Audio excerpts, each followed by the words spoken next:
gets better every time. Sup, girl?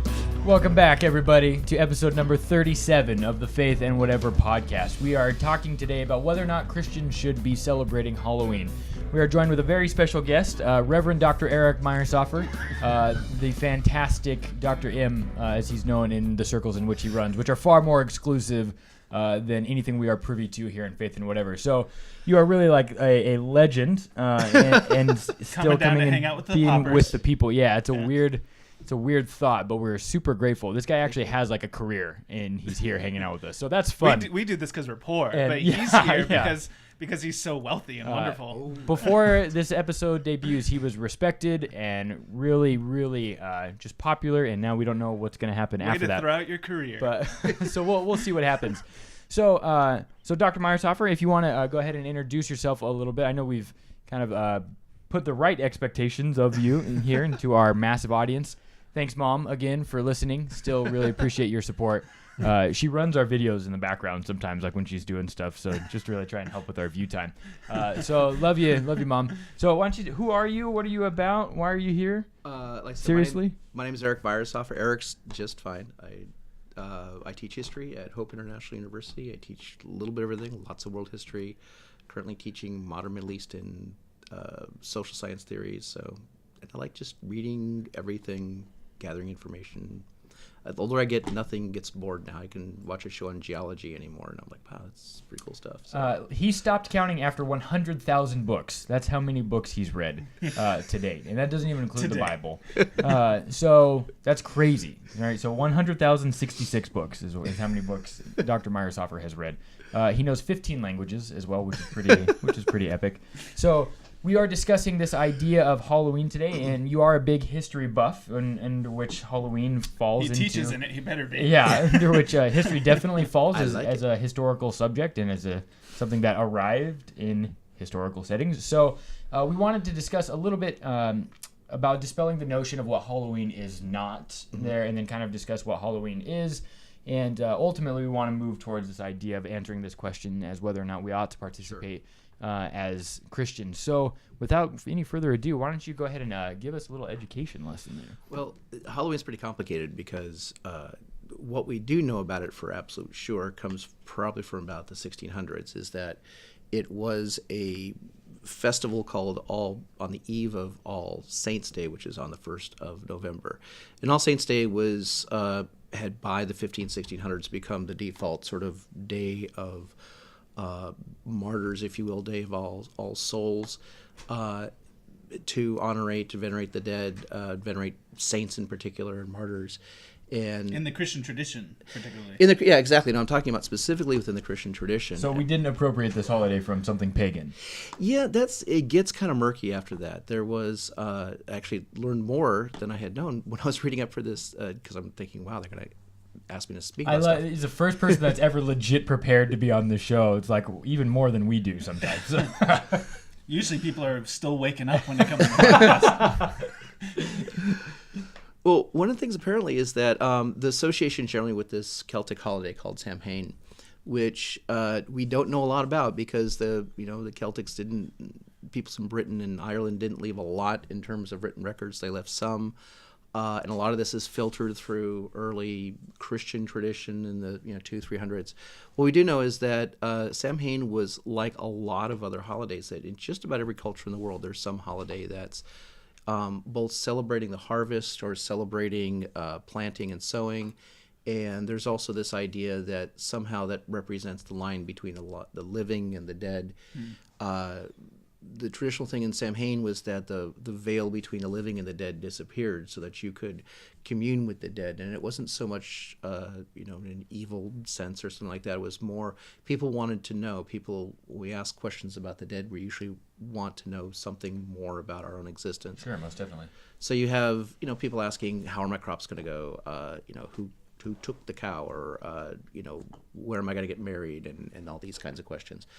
And where that exists with Halloween, it's not exactly sure. By some accounts, Samhain may have been celebrated in April. And then, of course, the problem that we run into it's easy to, if you're just reading a history book, it's easy to overlook because things are always, AD BC or CE, BCE, whichever your preference. But that's people didn't count things in those days, and so most people had a lunar calendar, which Right. makes lining up the solar calendar difficult. But long story short, the idea of some kind of holiday, some kind of session, either near fall when this sort of days get shorter, or near spring when they start getting longer, this idea of some kind of festival to celebrate that. And that's also when you usually have in the fall the harvesting, and the spring the sowing. And so something about that's connected to the idea of the earth giving life, either the end of the year where the earth is giving life, or the argument for April as the Samhain date is that it may have been the Celtic New Year, which would make more sense in spring than in the fall. So almost you would be like planting your crops in the new year to harvest closer to the end of the year. Exactly. If it was April. Okay. Exactly. That's really cool. So, I mean, to ask the question more specifically, like, what is Halloween not? Because there's a lot of well-meaning Christians out there that interpret it as being very, very pagan, very, very demonic, is what they mean when they say pagan. So, is that accurate in your? Demonic is not a word I would use. I mean, part of the problem with Halloween today, as it exists, if I can jump forward a couple thousand years, By all means.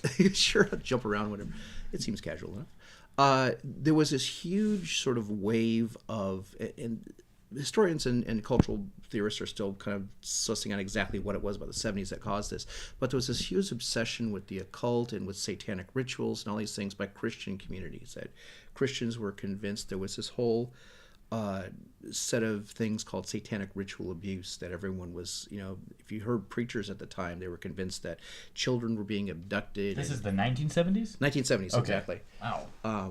You guys haven't heard about this? No, I have this no is idea. Yeah. I remember, I was old enough to have lived through this. There was an infamous case called the McMartin Preschool. And what happened was you had this family running this preschool. And Oh, man. the causes exactly are kind of murky, exactly how it started. But some of the parents started accusing the McMartins of abuse.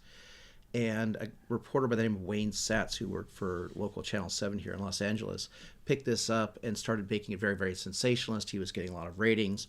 And soon it sort of morphed into this, the kids were talking about there were underground tunnels and they were forced to witness satanic rituals, and a child may have been sacrificed to the devil and all this kind of stuff. So awful sensationalistic news isn't just a double aughts thing. It goes all the way back to the 70s at least.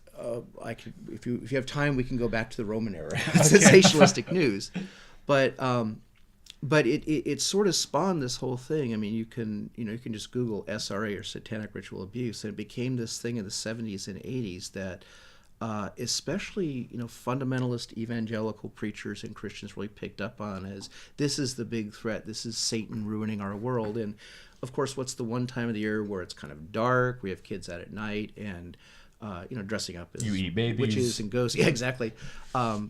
Which is ironically the rumor of Christians in the first century, but this idea that somehow kind of all came together, and Halloween became kind of the focus for that. And I think I would argue probably in the 70s it's when you begin to have this fundamentalist reaction against Halloween, that that's evil, we don't celebrate that at all. But I think that's where the satanic thing comes in, and it's never been like that. If we jump back a little, maybe I should start at the beginning and gone back towards Samhain. The Halloween as we celebrate today in the United States is actually a product of the church, because whatever its origins, and certainly there's certainly I think a very Christian way to celebrate the 31st and the 1st, and I can talk about that later.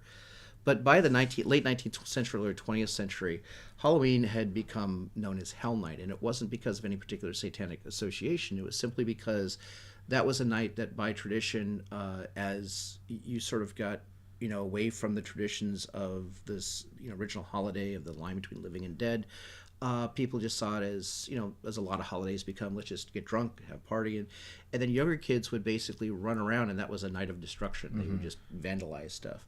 And so by the 20s, you had churches saying, well, what can we do to save the youth, to get the youth from, to not have this be, night of vandalism and costing businesses money and kids getting into trouble. And so they began hosting things like cakewalks and celebrations and festivals on October 31st. That's why we do cakewalks. I've never understood what the cakewalks, point of that was. I think are old. I don't know what the orders are, but I mean that's when in the church they were probably already there. They were using cakewalks, and they said, okay, let's get the kids in.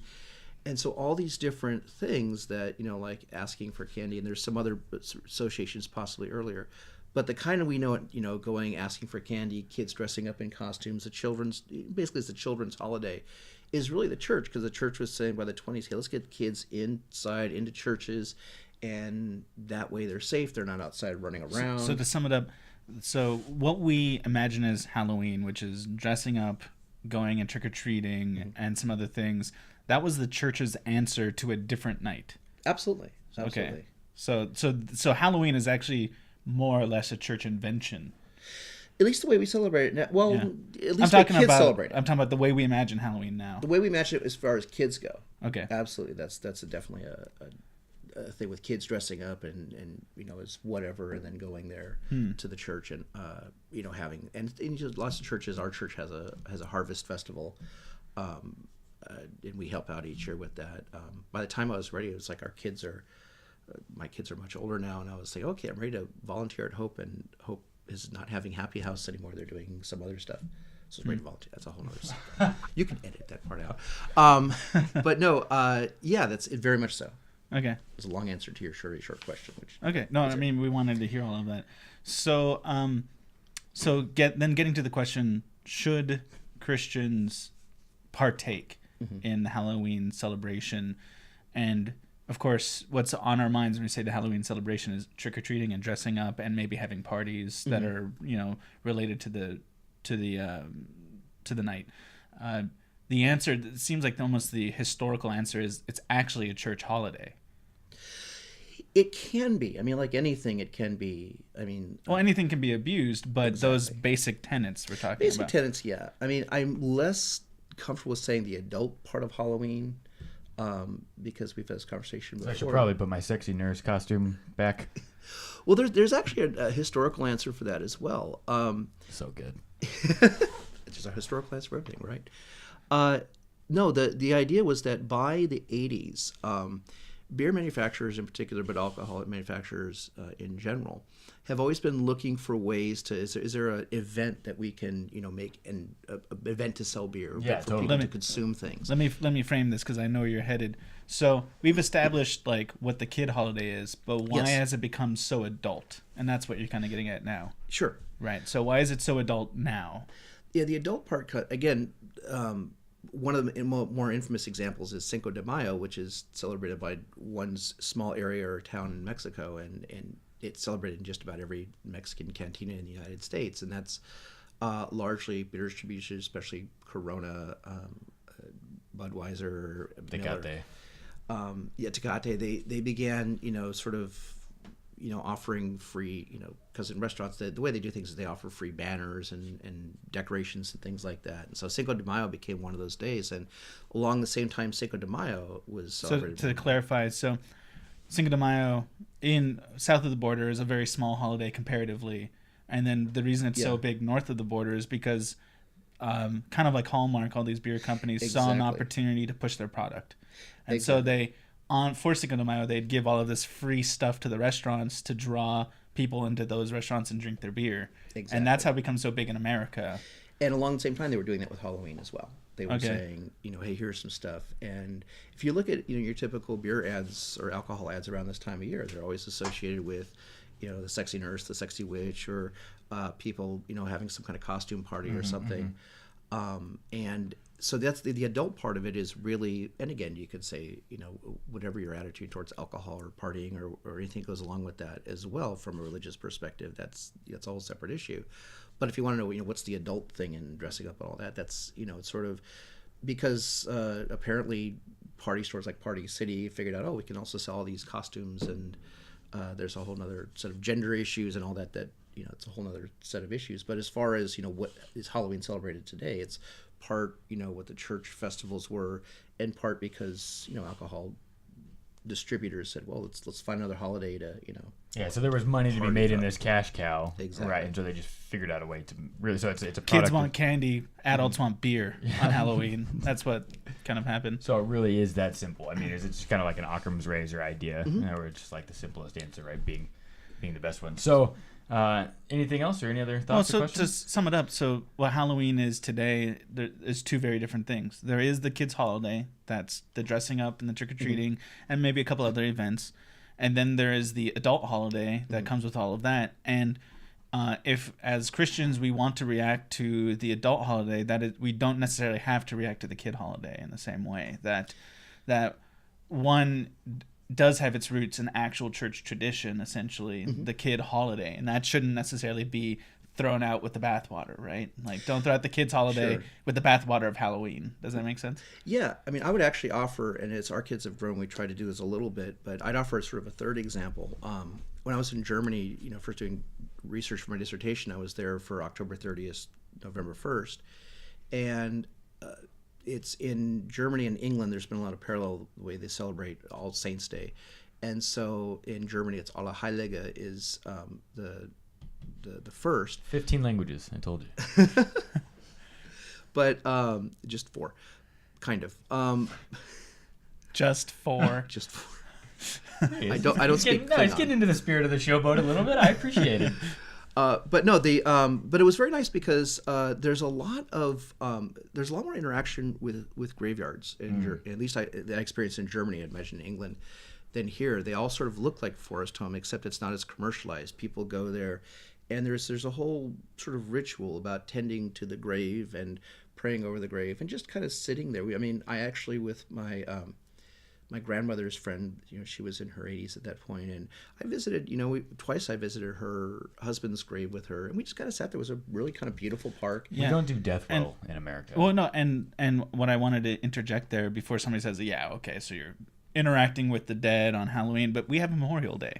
Like, on Memorial Day, a lot of families go to the graves of their family members and put flowers there or some kind of a trinket there, and they just spend time for between 5 minutes and a half a day there. And I was actually talking about, that wasn't even Halloween or All Saints Day. That was just sort of normal days. On All Saints Day, what they do is everyone goes to the graveyard, visits the graves of their ancestors, and leaves flowers, just like Memorial Day, or just sort of like you'd visit a grave of a parent or a grandparent who's died or someone. And then the church bells all ring. In Augsburg, there's a whole tradition of the Reformation that they got along with everyone. So the Catholics go to the Catholic Church, Protestants go to the Protestant Church. I guess if you're neither, you just kind of go home and hang out and watch soccer. But yeah, it was sort of a very nice kind of thing. It was sort of that it was a very Christian idea of let's remember the people who've gone before. Let's pray for them. What lessons can we learn from them? Especially if they were believers, how could we live, and honor their name, that kind of thing. Sure, totally. And we've always kind of interject a little bit of that in Halloween, and I think that's a kind of, and that's, I think, originally in terms of Christian terms, when Christians started celebrating it in some form or another. There's a whole Catholic, Protestant obviously rift about Halloween too, but the Puritans didn't like to celebrate anything. So we already know the Catholics are wrong, so that's okay. Well, the Puritans actually, the first war on Christmas. Well, that's I guess another thing, but it was the Puritans with the first war on Christmas. They didn't like Christmas at all. They didn't celebrate it. So it was Thanksgiving, but no Christmas. Anyway, I'm kind of going off track there, I think. No, that's perfect. So, you want to make any final summations here? No, I mean, just to say that, if I'm interpreting you correctly, that you don't have to be afraid of Halloween, right? You don't have to, you can still be a devoted Christian, and a devoted Christian parent. Let your kid dress up. Maybe be, maybe think through how your kid dresses. There's some inappropriate stuff out there. But then let your child enjoy the festivals, the festivities of Halloween, trick-or-treating. Even adults can get together and have a good time. But again, don't, just because it's the one night a year where you could have vices, that doesn't mean you have to practice your vices, right? Sure. Exactly. You can still just have a good, nice time together. Absolutely. And it's not necessarily partaking in some kind of pagan ritual. It's not necessarily partaking in the Evil Dead. That in fact, a lot of these traditions. Although Evil Dead was a great movie. Yeah, a lot of these traditions have roots in being in the church and being actually for the positive remembering of the familial dead, like our family, our ancestors, and that ultimately there's a good way to do Halloween, and I would suggest you do the good You Halloween. just described it. Sure. Yeah. So go out, take your kids trick-or-treating, have fun with them, and say hello to people on the street and be an example of Jesus' love. Really not that big of a deal.